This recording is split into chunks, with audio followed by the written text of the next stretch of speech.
You might have heard the idea that reality is a dream. But here's my opinion and why, in a certain way, reality is not a dream. Maybe you have experienced some spiritual awakening where all of your mental constructs that you use to explain your experience have fallen away, and you have fully woken up to this very moment. And then you have maybe used the term, life is just a dream, reality is just a dream. And why is that? Because many of the conceptual worlds that we are living in, they are really kind of like a dream. They are not as tangible as what you experience in the very moment. And that is actually a huge part of our life. A big part of what we think to be is our past experience, is our ego that is built up through those past experiences. And this is really some quality of a dream, because once you fully wake up to the present moment, all of this falls away. Just like when you are waking up from a dream, then the dream ends and has no substance to it anymore. Like, there might be traces of the dream in your memory, but there's no effect of what you did in the dream on your waking life. And this is one area, one aspect where reality is not like a dream. But also there's this misconception that when you hear the term reality is like a dream, that really nothing outside of your immediate perception and your personal viewpoint exists. It's this idea that every character, every other person in this reality is just a figment of your imagination, so to speak. It just exists as what it is in your personal, very first-person experience.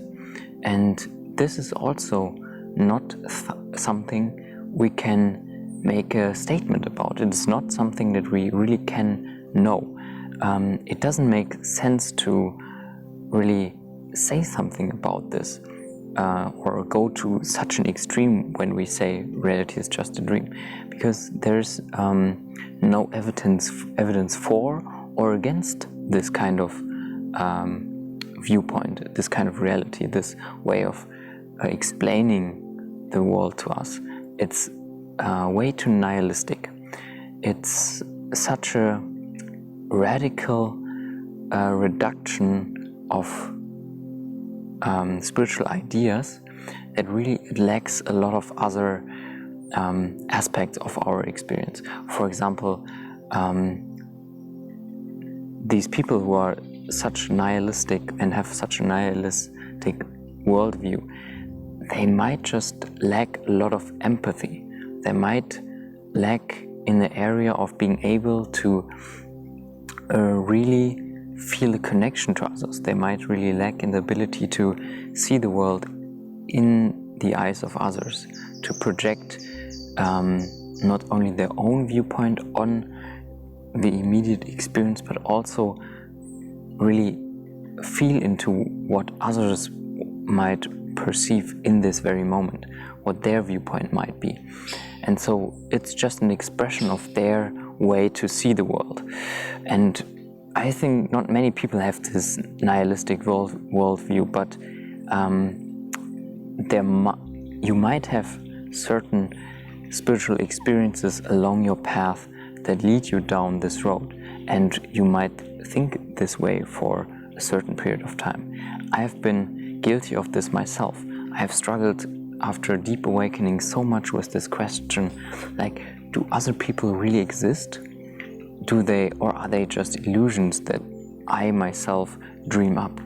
And when you come to a place in your spiritual journey where it really, you're questioning everything, you're questioning your deepest rooted beliefs that you have grown up with, then this can be a little bit terrifying. But why is this actually not bad, and why can we conclude that this reality is not exactly like a dream? It is because the dream and your higher self, that God is dreaming, like this reality, so to speak, that is happening in the mind of God, is not the same as what you are experiencing or as what we are experiencing in our finite human minds.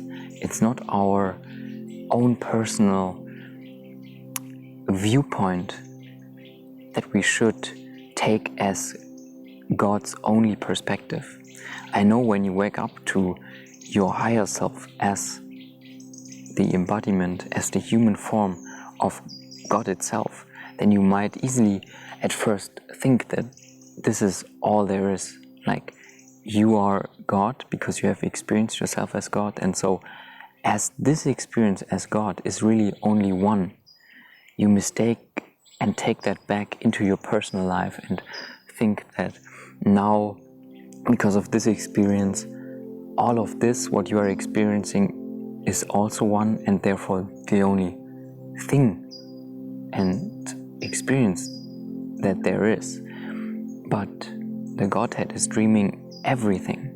It's dreaming your life, it's dreaming the life of other people, it's dreaming everything, like the lives of every animal, but also the inanimate objects.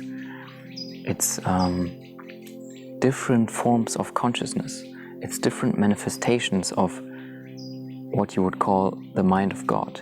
And from the materialistic point of view, you are actually inside the mind of God, which is the universe. It has all of these properties. It has this space to it. It has these colors to it, these sounds. And it is not made up of atoms. It is this very direct experience, but not, even though all of this is coming from nothingness and really is on the deepest, real fundamental level, no different than the experience of a dream. But it has different qualities. It exists in a different way. It exists in a form that is, when you just observe it, very obviously different from a dream. Your dream is as real as any other experience, but different. It's like saying a movie is less real than like your experience in the real world. It's not. It's real as a film. And so the experience of watching a film is no less real than you experiencing your everyday life. Dreaming is no less real than you being awake, walking around. But see it for what it is. It has no lasting, ever ongoing story like your day-to-day life where you're waking up. Dreams just have this lack of surrounding, longer, ongoing story that is like present in your experience as a memory. Like when you're in a dream, you don't have memories. You're just there doing your stuff, whatever you're doing in the dream. Maybe a very, very short-term memory in the dream. But you can actually wake up in a dream, which is fascinating. You can have lucid dreams, and I've talked about this in videos before, how to do it. But you can wake up in the dream, kind of reboot your ability to remember, to have all of your memories present, like from your daily life, and 100% know that you're in a dream right now. And you can remember that you might have wanted to explore certain questions in the dream. And this is fascinating because then you can really explore what immediate experience you're having and compare it to being awake and see the similarities and see the differences. And it teaches you a lot about what reality actually is and what it's like. Certain qualities that you might have overlooked before because they are too obvious to actually notice because we have no comparison. The next point I want to talk about why reality is different from a dream is because in the real waking world, God has kind of several dreams woven into each other. There is like your dream, which is your personal experience, which only you have, like your thoughts, your memories, your feelings, your perceptions. Like nobody is perceiving all of these things exactly like you are perceiving them. But then this dream of God is a lot more complex. There's like a lot of other layers of dream world, so to speak, going on outside of your personal experience. It's interwoven with the experiences of other people. It's interwoven with the very fundamental dream of this, so to speak, physical reality. That's also what God is dreaming, just not in the way that it is dreaming you as a conscious human being. It's on a very different level. And then there are all of these experiences that every animal is having. And so this, what you are doing in the real world is much more interactive with all of the other perspectives of God. And really, when you wake up to your true self and the illusory nature of your individual self, having this question in your mind, if other people are real, is very natural, because you have seen that you are not as real as a self as you have imagined yourself to be. And so it's natural to project that experience and that knowledge onto others. And of course that's true. Everyone else is just equally less real or real on whichever level you want to explain it as you are. All of these immediate experiences that we are having, they are an expression of the outside dream as well as your personal dream. There's actually no difference. Like we think that there's the outside world, which would be something we cannot perceive and is different from what we are experiencing, but that is actually not the case. All of these dreams that God is having is exactly what you perceive them to be. Like colors and sounds, they're not secondary to any other underlying reality that you imagine there to be, like atoms or photons or sound waves or whatever explanatory model you see as more fundamental. They are just what they are, and they are the reality. These models of explaining them in a physical sense are just helpful tools to do wonderful things, to calculate things, to build technology and all of that. And so we can really become immediately aware of all of this and the truth behind it. You don't have to believe me, and you shouldn't. You should go out and experience what I just said for yourself and see if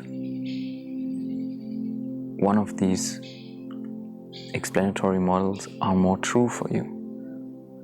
And maybe you will go through periods where you are shifting towards either more nihilism or more of, I'm lacking the word right now, but more the perspective of the multitude of perspectives. And that might be important to go through these periods. I've experienced them myself, because afterwards you come out of them, you have lived through this perspective for a while and know its drawbacks, so to speak, because you have firsthand experienced what it's like to live from this limited worldview of life is just a dream and no more real than dreaming itself.